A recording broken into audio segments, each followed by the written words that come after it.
When I awoke, he was already there. He stood before the bed, his gaze fixed intently upon me.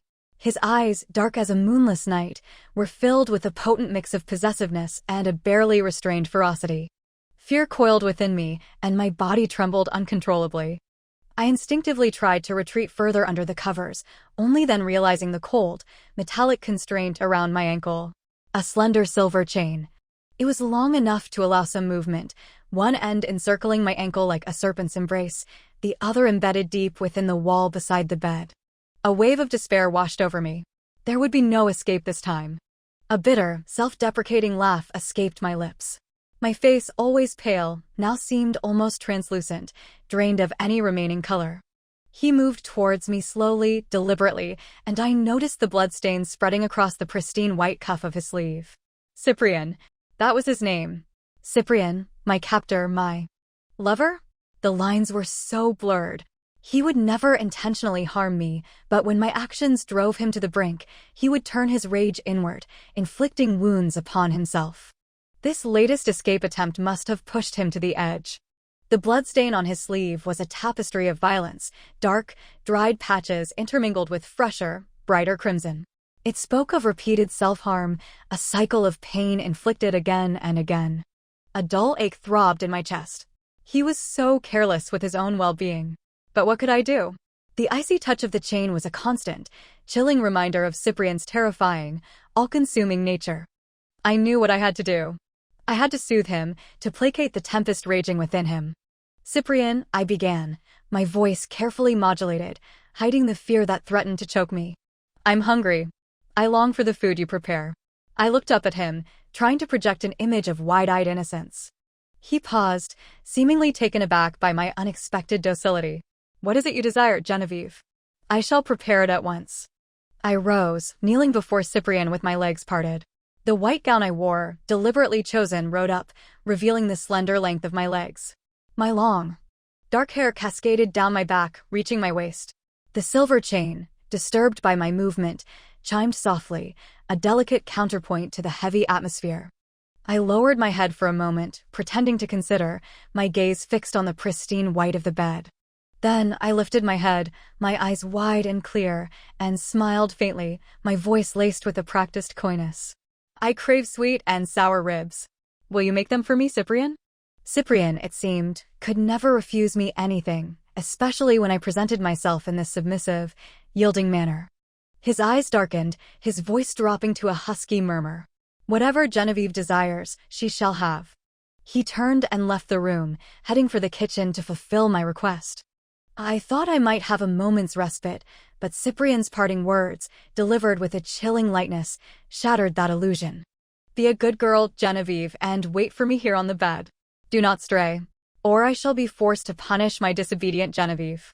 The word punishment sent a fresh shiver through me. The last time. The memory was vivid, searing. 3 days and 3 nights, locked in a room of absolute darkness. No windows, no sliver of light. Only the sounds of his heavy breathing, my own broken sobs, and the terrifying, relentless rhythm of his possession.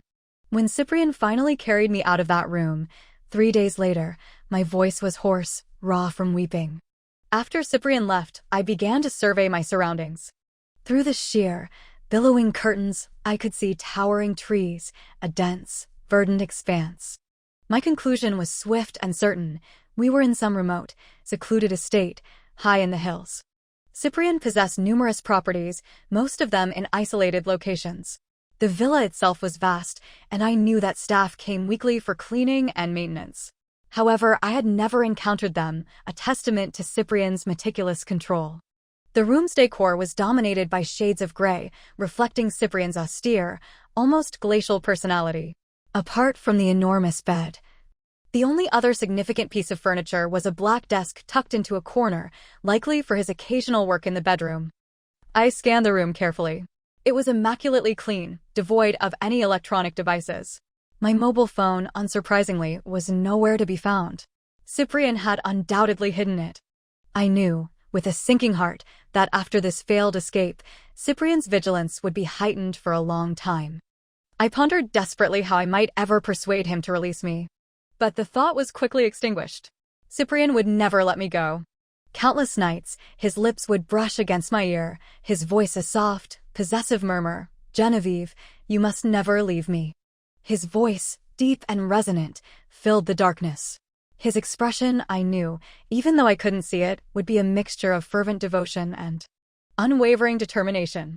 He would kiss me endlessly, tracing every inch of my skin, whispering my name like a prayer. "Genevieve, Genevieve, Genevieve. Genevieve, the food is ready." His familiar voice startled me, pulling me abruptly from my reverie. Cyprian stood before me once more. He had changed. He now wore a clean white shirt, which accentuated his lean, elegant physique. The buttons, gleaming like polished jade, were meticulously fastened up to his collar. Even at home, he maintained a formality, a distance. He leaned down suddenly, a shadow falling over me. I flinched, my eyelashes fluttering nervously. We were close, incredibly close, our breaths mingling. The air crackled with an unspoken intimacy. His eyes, dark and intense, seemed to reflect my own image back at me. His lips were so near, a mere breath away from touching mine. But he didn't. Instead, Cyprian knelt, his movements surprisingly gentle, and began to unlock the silver chain from my ankle. His warm fingers brushed against my skin, sending a faint, tingling sensation through me. I instinctively tried to pull my foot away, but he grasped my leg firmly, preventing any movement. His touch was deliberate, almost reverent, as his fingers expertly manipulated the intricate clasp of the chain. I could feel the intensity of his gaze on my legs, a palpable heat. Then, with a soft click, the chain fell to the polished floor, the sound echoing in the quiet room. Cyprian slowly rose, and a fleeting, almost hesitant kiss landed on the corner of my mouth. Before I could fully register what was happening, Cyprian had scooped me up from the bed. He seemed to have no intention of letting me walk. His cool, almost metallic scent filled my senses. He held me close, so tightly that it felt as though we were merging, leaving no space between us. I felt slightly breathless, but I remained pliant in his arms, my body molding against his. He carried me out of the room and gently placed me in a chair at the dining table.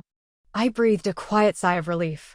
I had half expected him to continue holding me, to have me sit on his lap while we ate, a scenario he had enacted many times before. The table was laden with exquisite dishes.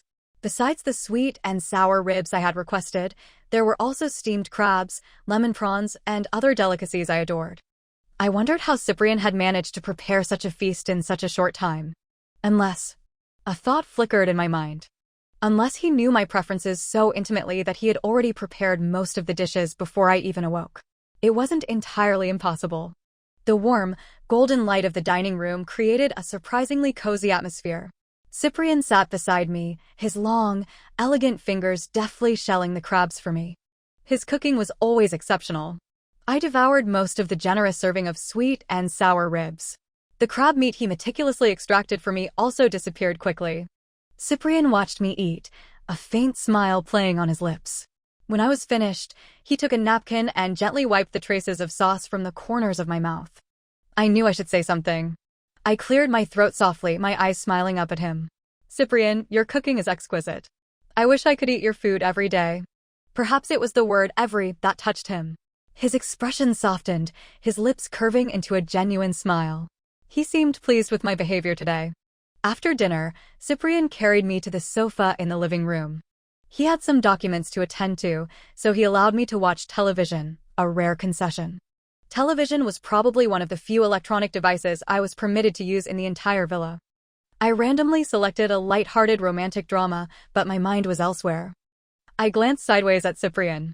His lips were pressed into a thin line, his jawline taut. He sat on the sofa, legs crossed, engrossed in his work, every movement radiating an inherent grace and authority. The warm, golden light from the lamps cast a soft, almost ethereal glow around him. I suddenly remembered that the lights in the previous villa had always been a harsh, glaring white. One night, I had woken up with my eyes stinging from the brightness, and I had rubbed them furiously. It seemed that, after that night, all the lights in the villa had been replaced with softer, warmer ones. And now, even in this new, unfamiliar villa, the same warm lighting had been installed. A question surfaced in my mind. Could Cyprian actually be a gentle person? I found myself drawn to him, my gaze lingering on his form, unable to look away. Cyprian, as if sensing my scrutiny, looked up. His intense gaze met mine directly. My heart fluttered, and I quickly averted my eyes, pretending to focus on the television, trying to escape his penetrating stare. The voices of the actors on the screen provided a momentary distraction, masking the sudden turmoil within me. Cyprian put down his documents and picked up an apple from the table, idly turning it in his hands.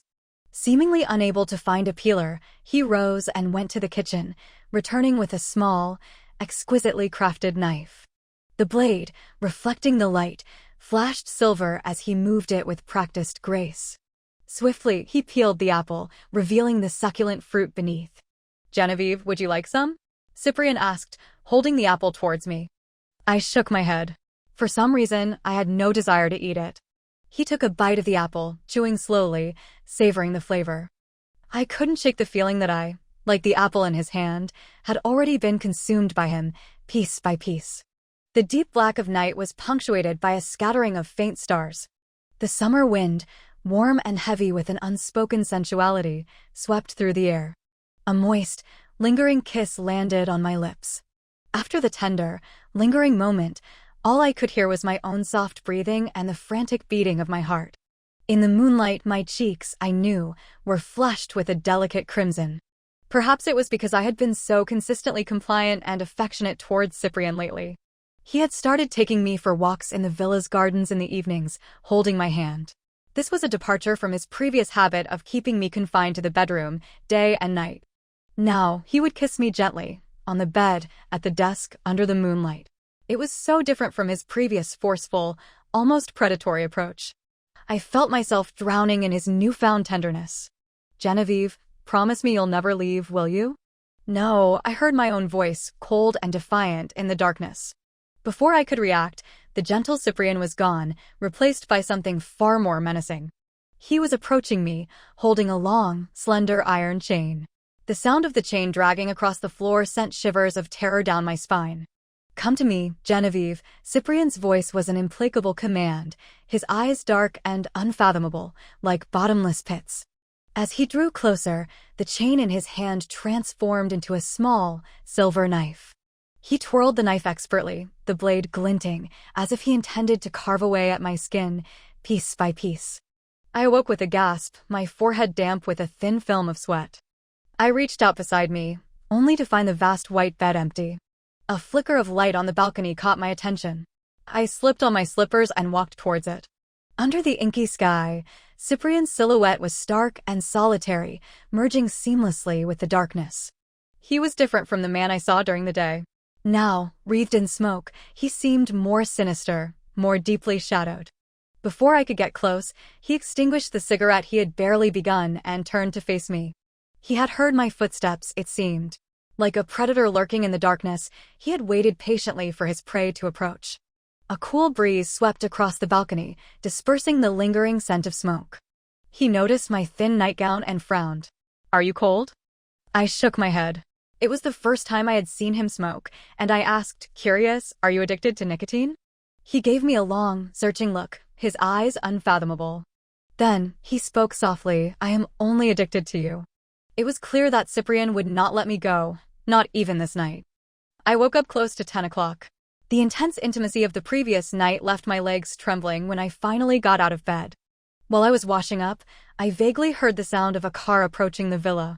When I looked out from the balcony, I saw a white swing set had been installed in the garden. I was surprised. Suddenly, I felt Cyprian's cool, distinctive presence behind me. He embraced me from behind, his arms encircling my waist. His head rested on my shoulder, and he playfully blew into my ear. "Would Genevieve like to go down and see?" His breath sent a tingling sensation across my ear. I was ticklish, and I leaned back against him, eliciting a soft chuckle from him. I turned, feigning shyness, and buried my face in his chest, my voice muffled. "I'd like to change first, if you don't mind." He was wearing a crisp black suit, probably because he had a video conference this morning. Black suited him perfectly. The exquisitely tailored suit accentuated his broad shoulders and long legs, giving him an air of authority. I, on the other hand, hadn't had time to change and was still wearing a flimsy nightgown.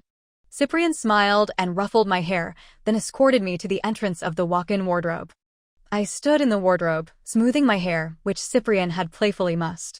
Gazing at the vast array of clothes, I hesitated for a moment before selecting a delicate white check dress. Cyprian was always generous with me. The wardrobe was filled with designer clothes, limited edition pieces I could never afford on my own. After changing, I fastened a white, diamond-studded hair clip in my hair. The pearls gleamed and the diamonds sparkled, enhancing my already radiant appearance. When Cyprian led me out of the villa, hand in hand, I still felt a sense of disbelief. I could feel that, as we stepped outside, his grip on my hand was tighter than usual. I had always believed that I was only allowed to leave the villa at specific times, like during our evening walks. And even the walks were a recent development. Before, I had been confined to the bedroom, the study, and the living room. I was like a gilded cage bird, trapped in his opulent prison. But now, he seemed truly different. Was he changing for me? I couldn't be sure. When I saw the beautifully crafted swing, I couldn't resist sitting on it. Cyprian stood behind me, gently pushing me. The swing arced through the air, swaying rhythmically. I turned my head, my face beaming with a radiant smile, and said to Cyprian, "Would you like to join me? The swing is large enough for both of us." When I smiled, my eyes seemed to sparkle, like a clear, serene lake. Cyprian seemed captivated by my smile. He silently walked around to the front and, in one swift motion, lifted me into his arms. I was startled by the sudden lift and clung tightly to his neck, failing to notice the strange look in his eyes. He placed me on the swing, and it began to sway gently. The air seemed thick with a sweet, almost cloying intimacy. Could Cyprian be a gentle person? The question resurfaced in my mind. I was lost in Cyprian's embrace, oblivious to the gradual darkening of his eyes. If one looked closely, it wouldn't be difficult to discern that beneath his seemingly calm exterior, his eyes held a morbid possessiveness. The white curtains billowed in the breeze. The setting sun painted the sky with hues of orange and red. A whisper of wind seemed to call to me from outside the window, rousing me from sleep. When I awoke, I found myself chained once more. The cold, silver chain from my dream was now a tangible reality, encircling my ankle, the slender link snaking around my calf. I was frightened. I had been so obedient, so compliant this time. Why was I still chained? Cyprian, where are you? I called out towards the door, but the villa was silent, empty. Just this morning, he had held my hand as we walked out of the villa. I had merely taken a nap, and now everything had changed. My mind raced, replaying the events of the past few days. Every moment had seemed so beautiful. Beautiful? Suddenly, a phrase came back to me. Genevieve is so beautiful, I can't help but want to possess her entirely. 3 months ago, Cyprian had whispered those words as he lay above me, watching me blossom beneath him. His sweat dripped from his hair onto my skin, and he gently kissed it away. Late into the night, my eyes were red from crying, but he seemed insatiable, even more aroused. Damn it.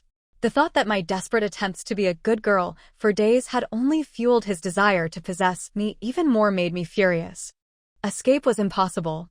Being compliant was useless. I was being driven to madness by this man. It seemed that no matter what I did, I was destined to be chained. Then I noticed something new on the desk, a pure white vase holding a single, perfect red rose.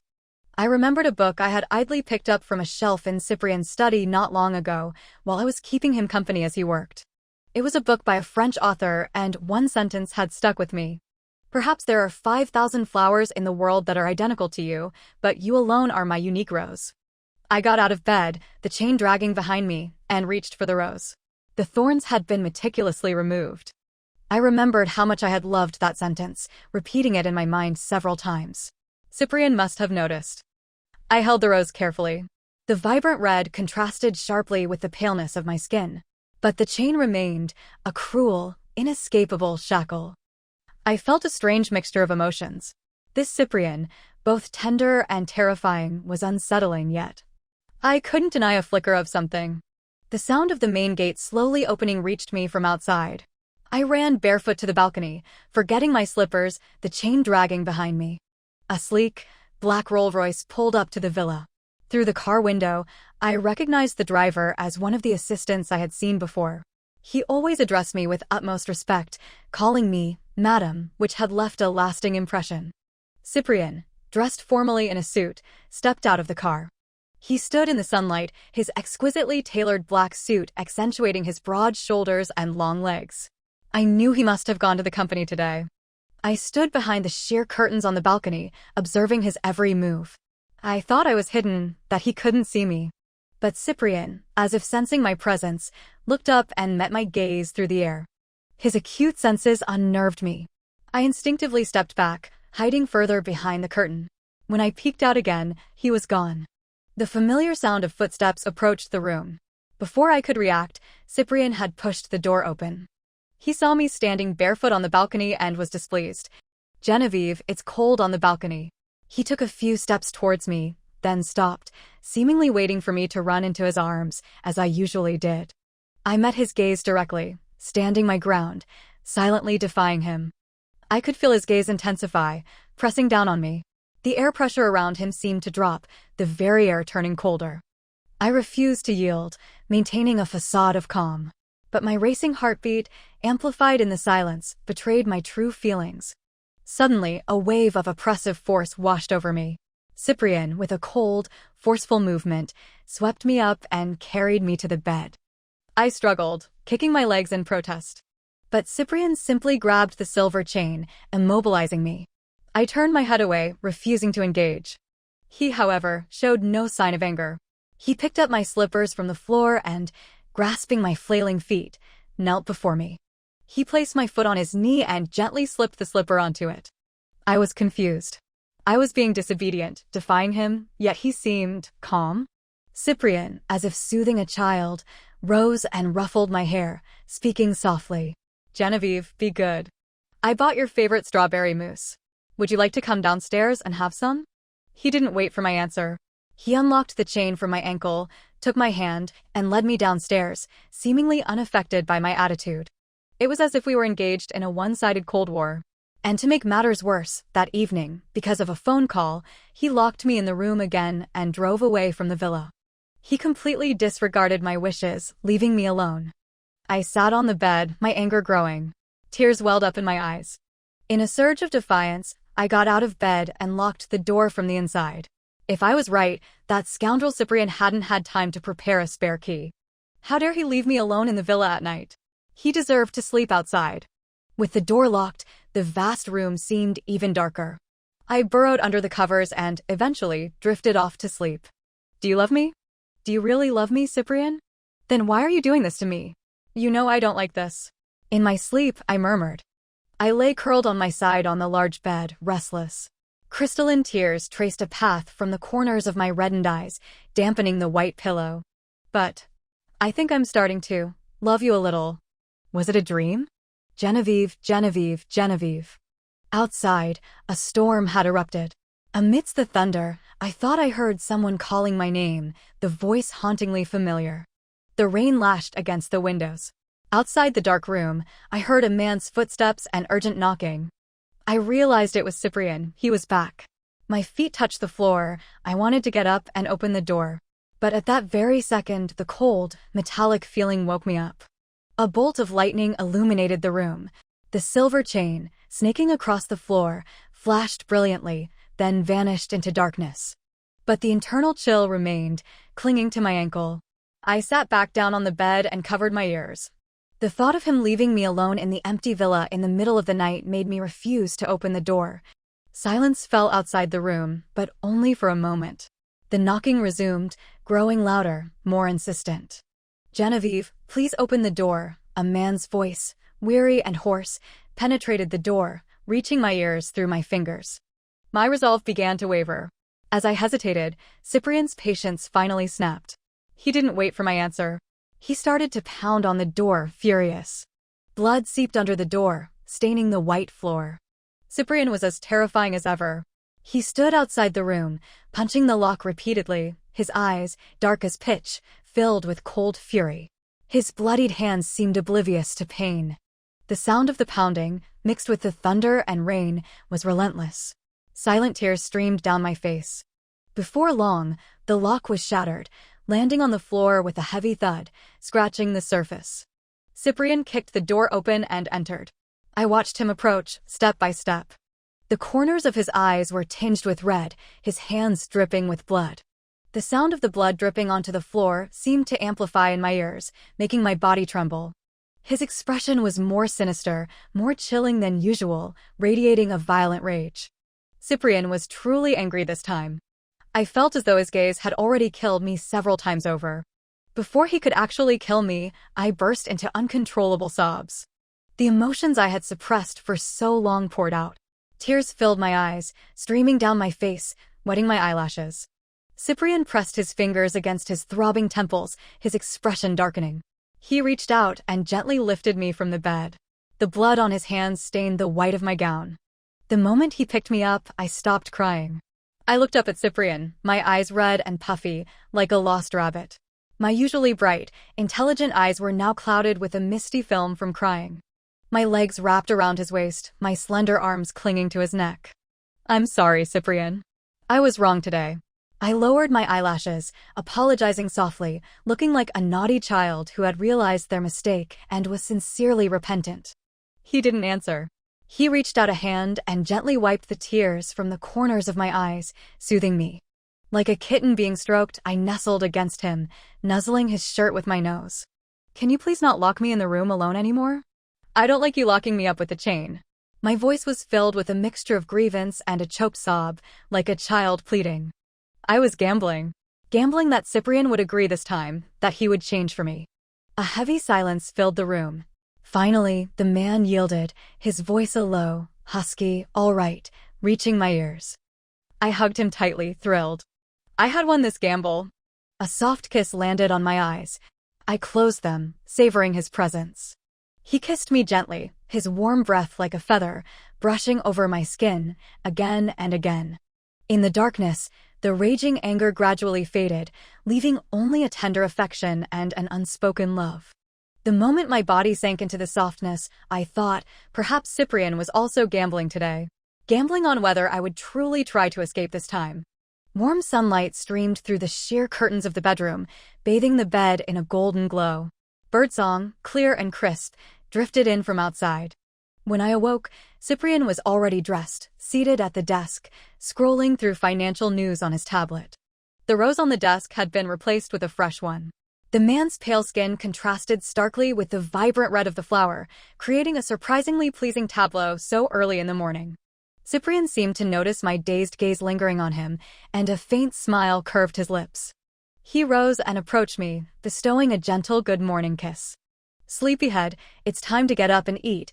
His voice was smoother than usual, sending a shiver of pleasure through me. "Will you carry me?" I grasped his arm, swaying slightly. I felt like I must have been a master of coquetry in a past life, to so effortlessly, instinctively, resort to it with Cyprian.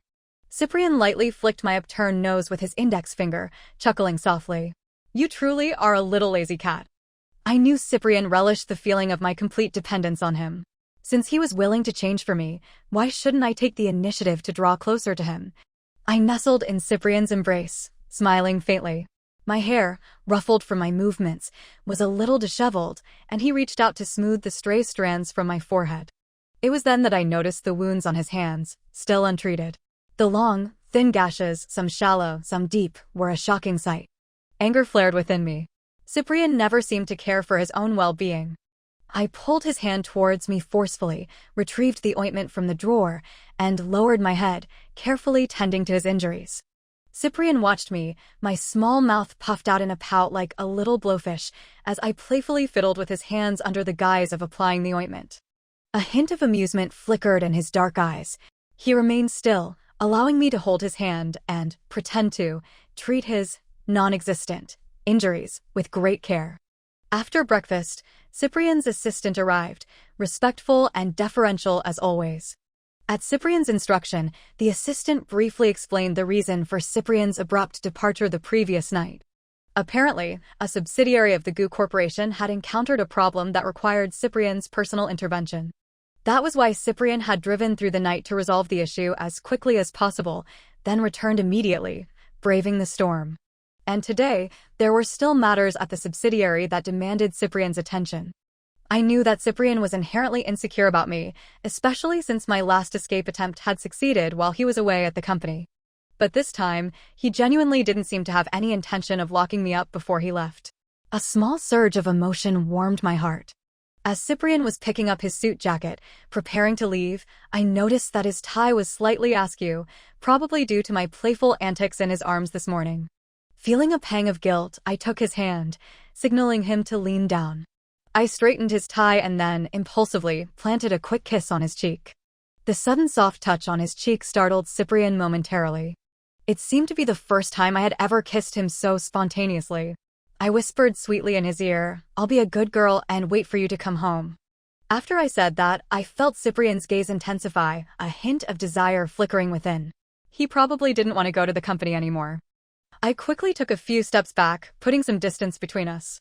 Then, I smiled and waved goodbye, watching him leave.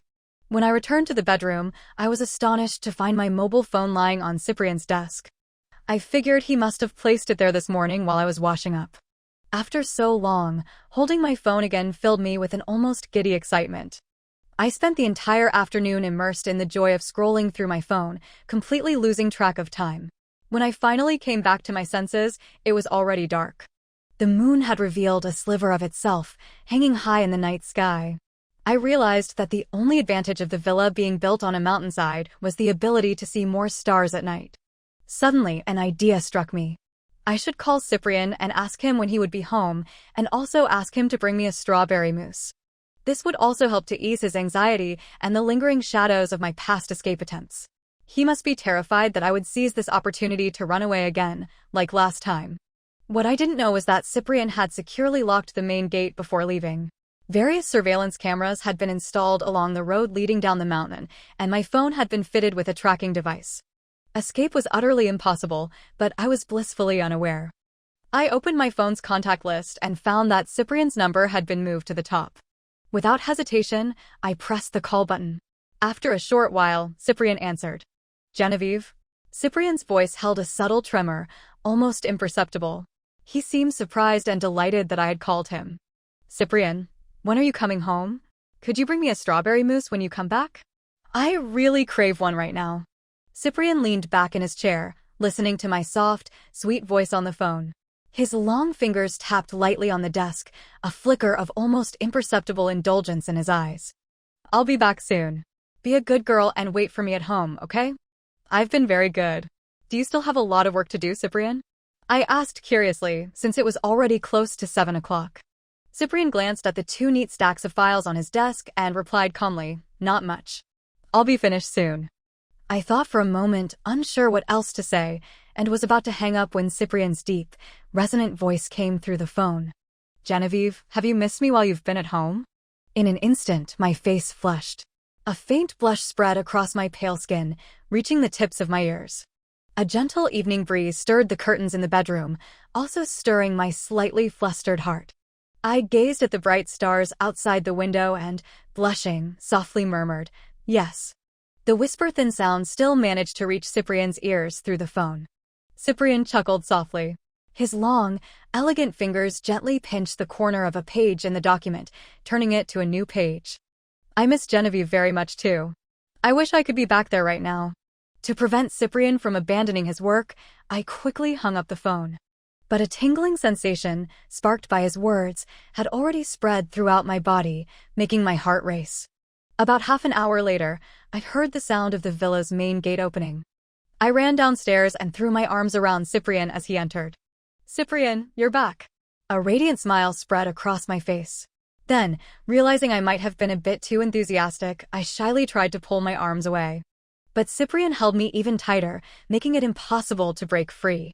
I saw the tempting strawberry mousse Cyprian had placed aside and, like a greedy little cat, widened my eyes, pleading with him, "Cyprian, I'm hungry. I want to eat the strawberry mousse you bought."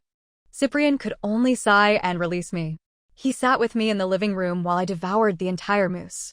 Seeing that I was satisfied, he mimicked my actions from this morning, breathing into my ear, "Genevieve, I'm hungry too.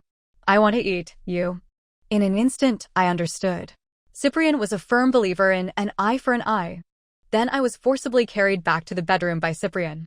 Actually, it wasn't exactly forcibly. Because he had sought my consent beforehand, asking whether I preferred the living room or the bedroom. I wanted neither. But looking at the burning desire in Cyprian's eyes and the brightly lit, vast expanse of the living room, I could only stammer, bedroom. In the darkness, Cyprian's hands were braced on either side of my head. The top 2 buttons of his shirt had somehow come undone. The white shirt was slightly rumpled, following the man's movements. I stared at Cyprian's pale skin, barely visible beneath the white shirt, finding the sight incredibly alluring. I couldn't resist reaching up, wrapping my arms around Cyprian's head, and leaning in to take a bite of his shoulder. The corners of Cyprian's eyes reddened slightly with arousal. He smiled faintly, his lips brushing against my ear, his warm breath sending shivers down my spine. Genevieve seems to have plenty of energy left, I remained silent, not daring to meet his dark, intense gaze. Maintaining my current position, I extended my tongue and gently licked his prominent Adam's apple. Cyprian's breathing became heavier in my ear. He seemed surprised by my bold move. Genevieve, don't cry later, okay? Cyprian's voice, tinged with desire, echoed in the room, his heavy breath caressing my ear. Then, I felt my body melting under Cyprian's forceful possession. My pale legs could only cling tightly to his waist. My body rose and fell with his movements, like a small boat adrift on a turbulent sea. All I remembered later was the feeling of a warm, damp towel gently wiping me, probably Cyprian carrying me to the bathroom to clean me. And then, the endless rocking and thrusting began again. Perhaps my surprises for Cyprian during the day had been too much, and he was returning the favor tenfold at night. The next day, Cyprian didn't seem too busy and spent the afternoon watching television with me on the sofa. I casually mentioned that the second male lead was handsome, and I could visibly see Cyprian's mood darken. He coldly lifted me from the sofa and into his arms, nuzzling my nose. Genevieve, what would you like to eat tonight? I thought about how busy Cyprian had been these past few days. The only ingredients left in the refrigerator were probably just a few items. I want to eat hot pot, okay? I blinked at Cyprian, already having an idea. I'll have the ingredients delivered right now. Cyprian's reply was exactly what I expected. I looked at him expectantly. Cyprian, I haven't been out in so long. Could we go to the supermarket ourselves to buy the ingredients for the hot pot? Perhaps it was because I had applied lip gloss, but my soft lips had a glistening sheen as I spoke. Cyprian didn't answer. His mind was recalling the temperature and softness of my lips. He reached out and gently rubbed my lips with his fingertip. The man's dark, intense eyes made my heart race. The pressure of his finger on my lips, sometimes light, sometimes heavy, made me pout. I instinctively licked my slightly sore lips, accidentally brushing against the man's finger. Cyprian's finger trembled slightly. When he looked up again, his eyes were even darker and more intense, filled with a fierce possessiveness. His veins bulged on his hand, and as he lowered his finger, it seemed to deliberately brush against my soft lips. I was a little unhappy that Cyprian hadn't responded to my request for so long. But the next second, the man leaned down and kissed me. Cyprian savored my glistening lips, his tongue tracing their shape, occasionally gently drawing out my soft, pink tongue to entwine with his. The kiss lasted a long time, but the outcome was positive. Cyprian personally drove me to a large supermarket. I excitedly pushed the shopping cart, browsing the aisles.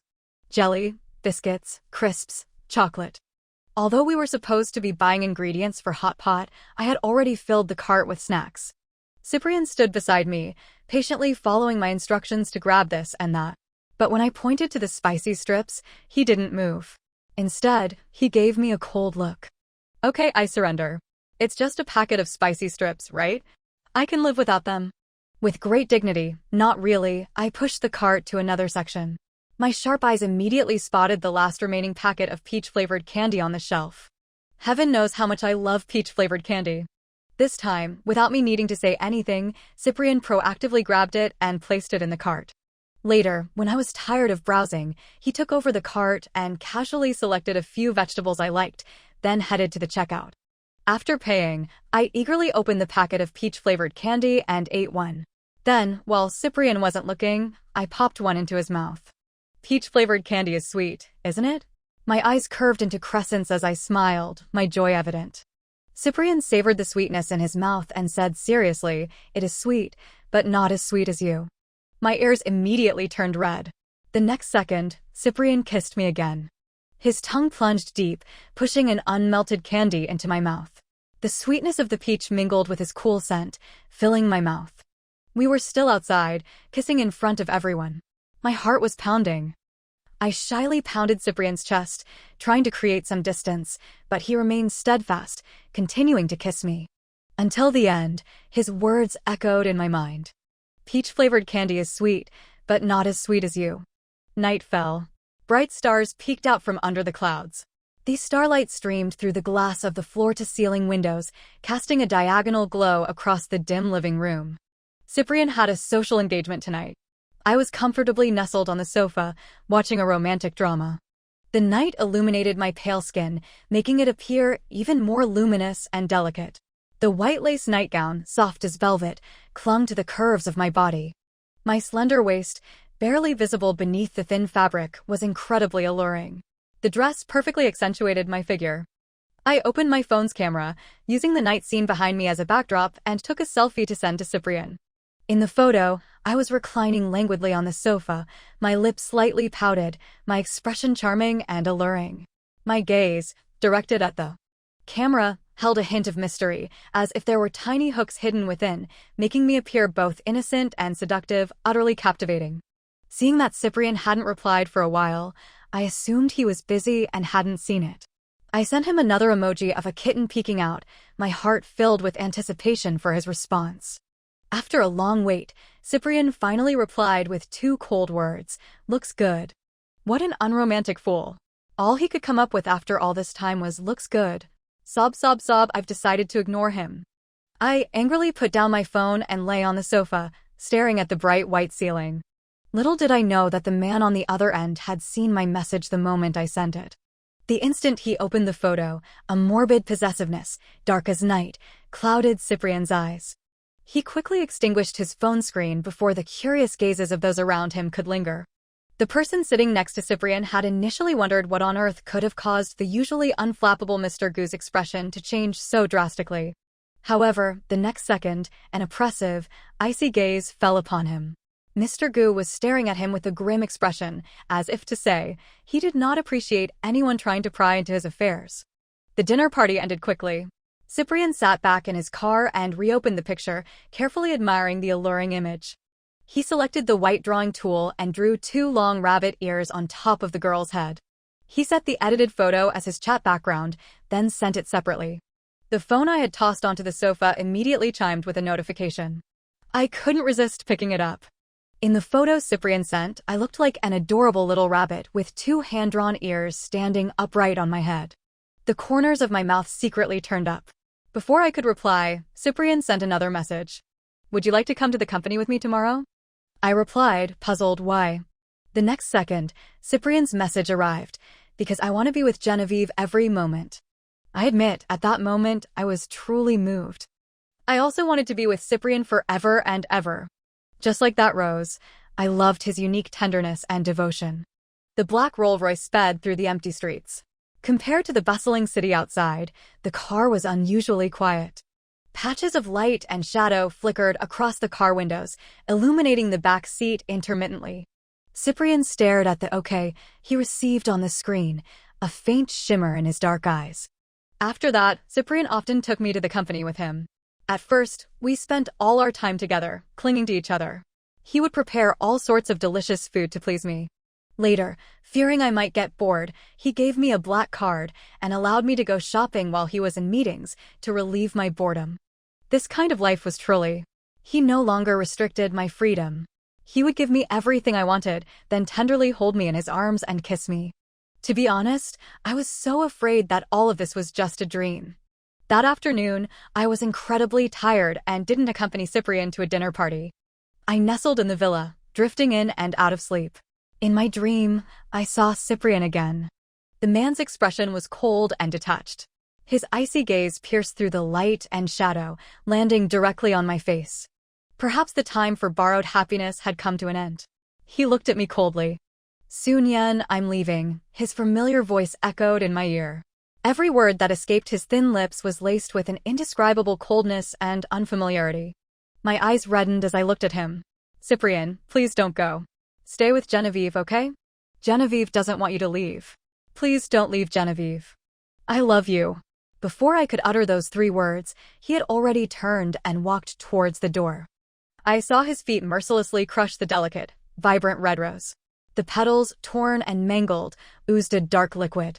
The liquid, like blood, flowed across the floor, reaching my feet. I awoke from the dream. The man's cold, detached expression lingered in my mind, refusing to fade. I felt an overwhelming urge to find Cyprian, no matter what. But my phone was switched off. I threw the phone onto the bed and hurriedly changed clothes, then rushed to the garage to get the car. Along the way, the scene from my dream of Cyprian leaving replayed in my mind repeatedly. When I arrived at the party, I discovered that Cyprian was nowhere to be seen. The luxurious, bustling banquet hall was brightly lit, filled with the clinking of glasses. The man, usually the center of attention, with countless business elites flocking to speak with him, was now absent. Panic began to rise within me again. The scenes from my dream replayed over, and tears began to flow silently down my cheeks. Cyprian, will we truly have a beautiful, beautiful future together? I had asked him, smiling. He had replied earnestly, we definitely will. His unwavering answer had made me happy. I had repeatedly whispered his name in his ear, Cyprian? Cyprian? His eyes had seemed to hold only me, and he had replied tenderly, I'm always here. But now? Cyprian, would you really abandon me? When I drove back to the villa, I heard the sound of heavy objects crashing to the floor. Was it Cyprian? Had he returned? I couldn't quite believe it. I got out of the car and immediately ran towards the villa. The vast villa was in ruins. Furniture lay scattered on the floor, broken glass strewn across the black carpet. Cyprian lay curled on his side in the warm, yellow light. The small, silver knife lay beside his hand. The blade still bore traces of dried blood, and the cuff of his white shirt was stained red. Cyprian lay in the midst of the wreckage, his eyes closed in despair. He was surrounded by an aura of darkness and violence. It was clear that he was responsible for the destruction. I approached cautiously and heard him murmuring, Genevieve, why did you have to leave me again? Genevieve, please don't run away anymore, okay? Genevieve. Genevieve. Tears welled up in my eyes. Cyprian's love was always so deep, so humble. My Cyprian was not good at expressing himself. He was selfish, sensitive, insecure, and suspicious. But I understood the tenderness hidden deep within his heart. Cyprian, he was truly, truly good. He had given all his tenderness to me alone. I loved his unique devotion. I'm not leaving. I walked over to him and sat down beside him. Cyprian, I didn't leave. I just want to find you. Cyprian opened his eyes. His usually carefully guarded emotions were completely exposed before me. The moment he saw me, he was overwhelmed with a mixture of surprise and intense joy. Cyprian, I had a dream. In the dream, you didn't want me anymore, so I ran out to find you, I said, choking back sobs, tears brimming in my eyes. I would never not want Genevieve. His voice was earnest and firm as he pulled me into a tight embrace. He buried his head in my neck. His delicate eyelashes trembled slightly, and a single, clear tear escaped his reddened eye. The scalding tear dampened my dress. I thought Genevieve didn't want me anymore. 2 hours earlier, at the party, Cyprian, unlike his usual self, was standing alone, leaning against the black railing of the corridor. He gently swirled the wine in his glass, the liquid reflecting the shifting patterns of light. He didn't know why, but he felt incredibly uneasy today. He took a sip of the wine, the alcohol spreading across his palate, stimulating his taste buds. He closed his eyes, lost in thought. The moment he closed his eyes, his mind was filled with her image, her bright smile, her adorable pout when she was angry, the way she looked when she was sad, which always made his heart ache. And all of this made him feel even more anxious and insecure. He couldn't resist calling Soon Yen, only to find that her phone was switched off. He checked her phone's location, which was still at the villa, and immediately abandoned everything to drive back. As he approached the villa, he saw that the main gate was open. He immediately got out of the car and rushed inside. The villa was empty. Soon Yen's phone had been carelessly tossed onto the bed. He thought she had run away again. He hadn't realized that his Genevieve had only gone to find him. Cyprian, I love you. These long overdue words finally escaped my lips. Perhaps intense love truly could melt away violence and insecurity. Cyprian was stunned. He seemed surprised that I had said those words. A reverent kiss landed on the corner of my mouth. Genevieve, I love you too. Night descended. Cyprian, wearing a black suit and holding a bouquet of flowers, approached me. He knelt on one knee, his expression serious, his eyes filled with a burning passion. I agreed quickly, because I believed that Cyprian and I truly would have a wonderful, wonderful future together, just like now, wonderful, wonderful. On the day we left the Civil Affairs Bureau, I excitedly looked at the little red booklet over and over. Cyprian, do you think my smile looks stiff? Cyprian, I've discovered that you really do look better than me when you smile. I chattered away like a happy little sparrow beside Cyprian, but Cyprian just stared at me, not saying a word. Cyprian? Cyprian? I called out to him curiously, but he still didn't respond. I was a little annoyed. I stuffed the booklet into my pocket and started to run towards the parking lot. Cyprian, realizing my intentions, quickly grabbed my hand and pulled me into his embrace. His nose touched mine, and his eyes were filled with amusement. What should you call me now? His warm breath brushed against my face. My ears turned red, and I pretended not to understand. Gushin? Ashin. He playfully pinched my cheek, slightly annoyed. The corners of my mouth secretly turned up. My eyes curved into crescents as I looked at him. It can't be Shun Shun darling, can it? I usually called him Shun Shun darling when I was being affectionate, which inevitably led to him pinning me to the bed and teasing me relentlessly. But I still loved calling him that despite the consequences. Cyprian pressed his fingers against his throbbing temples, his eyes filled with a helpless affection. I smiled at his exasperated expression, nestled in his embrace, and whispered in his ear, I know it's hubby. Cyprian turned his head to look at me. Before he could speak, I broke free from his embrace and ran towards the parking lot. Of course, that night, Cyprian did not let me off the hook, demonstrating his passion with his actions. Cyprian, go easy, okay? It's too fast, I gasped beneath him. Cyprian leaned close to my ear, nibbled on it, and whispered, call me what? Hubby, please? My voice was laced with a sob, my words broken and fragmented amidst his increasingly intense thrusts. He chuckled softly, but his movements beneath became even more forceful, making me lose myself in pleasure over and over again. Here's the twist, though it's not really a twist, as it doesn't significantly impact the main plot. Read with caution if you prefer a straightforward ending. I just wanted to share everything with you at the end of the story. Everything below is real, from my reality. What's real is that he truly came to my dreams. What's reality is that he will never appear again. I know the dream is over, but I want to keep dreaming it, forever.